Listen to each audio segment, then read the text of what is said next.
Ces garçons sont des membres d'Église. Elvis Presley est pentecôtiste. Pat Boone est membre de l'Église du Christ. Regardez ces gars-là. Des pentecôtistes, des membres de l'Église du Christ et de tout ce qu'il y a dans le genre tout en ayant ces mauvais esprits sur eux. Red Foley, une voix splendide. Il est de l'Église du Christ. Il chante des chants religieux comme personne d'autre ne peut les chanter et puis d'un autre souffle, il chante du rock'n'roll. C'est à leurs fruits qu'on les reconnaît. Regardez de quelles églises ils sont membres. Elvis Presley est un des membres des Assemblées de Dieu.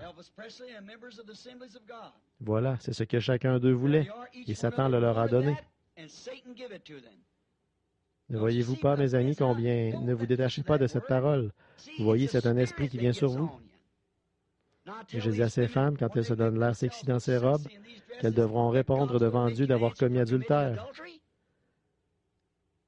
Si vous croyez que je suis ce que vous dites, un serviteur de Dieu, un prophète, alors écoutez ce que je suis en train de vous dire. Voyez, il se peut que vous ne le compreniez pas, et si c'est le cas, alors faites simplement ce que je vous dis de faire. Dieu me tiendra pour responsable de ce que je dis. Voyez, écoutez très attentivement et souvenez-vous que ces choses sont des esprits. Généralement, peut-être que la personne... vous vous souvenez de Dieu couvert d'une peau, ce sur quoi j'ai prêché il n'y a pas longtemps, voyez? Dieu recouvert de peau. Maintenant, souvenez-vous simplement que certains d'entre nous ont été envoyés dans ce monde pour pénétrer dans cette dimension afin de pouvoir nous dire ces choses. Voyez, c'est la préscience, c'est Dieu qui parle, qui montre. Quand on juge de quoi que ce soit selon la chair, mais ils sont innocents, voyons donc. Des gens très bien, honnêtes, ils ne vous diraient pas un mensonge ni rien. Et tout ça, c'est le diable, religieux. Il commence même une campagne de guérison. Voyez, c'est tout à fait antichrist, voyez.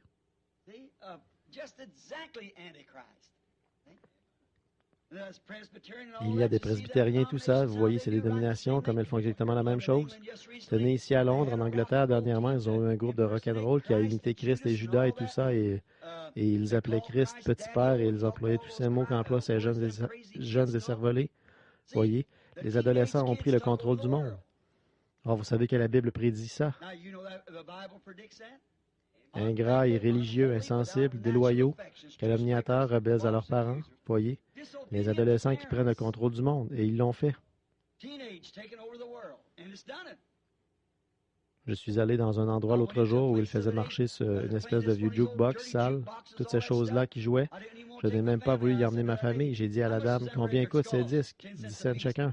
Combien est-ce qu'il en fait passer en 1 heure? Elle me l'a dit. J'ai dit, voici l'argent, débranchez-le. Eh bien, elle a dit, je ne peux pas faire ça. Ces jeunes viennent ici pour faire marcher ça. Alors, je ne pouvais pas dépenser mon argent là.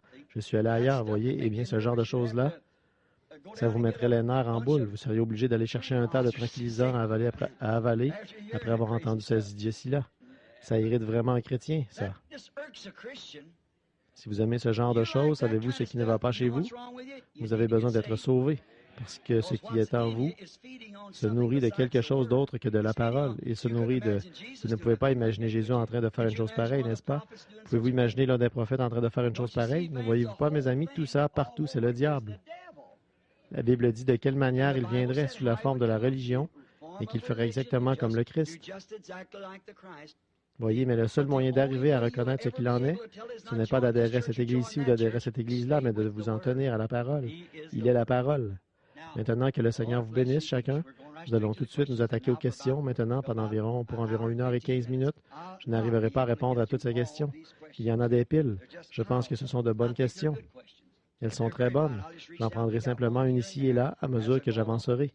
Et maintenant, y répondre. Je m'étais dit ce soir que je viendrais simplement ici, que je laisserais quelqu'un les lire, puis que je dirais oui ou non sur... Ça, ce n'est pas être juste envers les gens. Ils ont posé ces questions pour qu'on y réponde. Je ne ferai pas ça. En effet, je prendrai celles que je pourrai et les autres, je les prendrai la prochaine fois. Bon, quant à dimanche prochain, je ne sais pas. Je vais vous dire, contactez donc Billy d'ici à mercredi. Il se pourrait que nous soyons obligés de partir. Une chose est sûre, c'est que j'ai pris beaucoup de retard dans les entretiens. Billy m'a montré une pile d'entretiens haute comme ça qui m'attend. Certains attendent depuis des mois.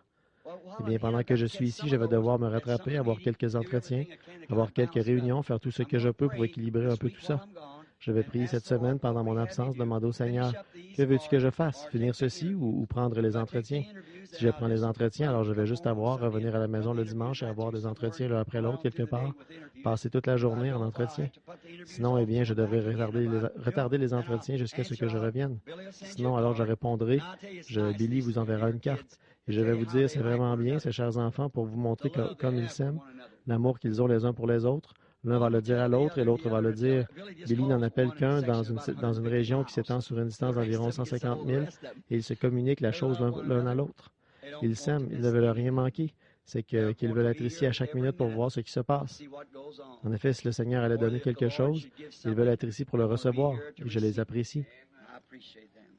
Maintenant, souvenez-vous, chers amis, ce matin, j'ai fait une déclaration à propos de certaines des questions et je remarque que certaines de celles, oui, que j'ai reçues même ce matin, ce sont encore des questions au sujet des gens qui vont s'installer en Arizona.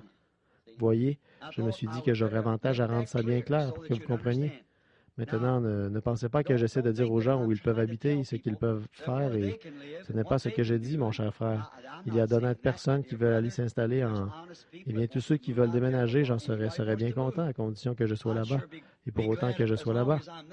Je suis ici peut-être 10 fois plus souvent que je ne suis là-bas.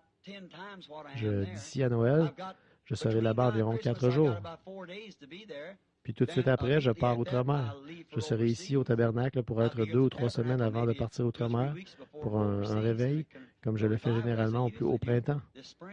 Puis après ça, je n'ai qu'une réunion de prévue dans tout l'Arizona. Et c'est en janvier à Phoenix, 2 soirs avec les hommes d'affaires chrétiens.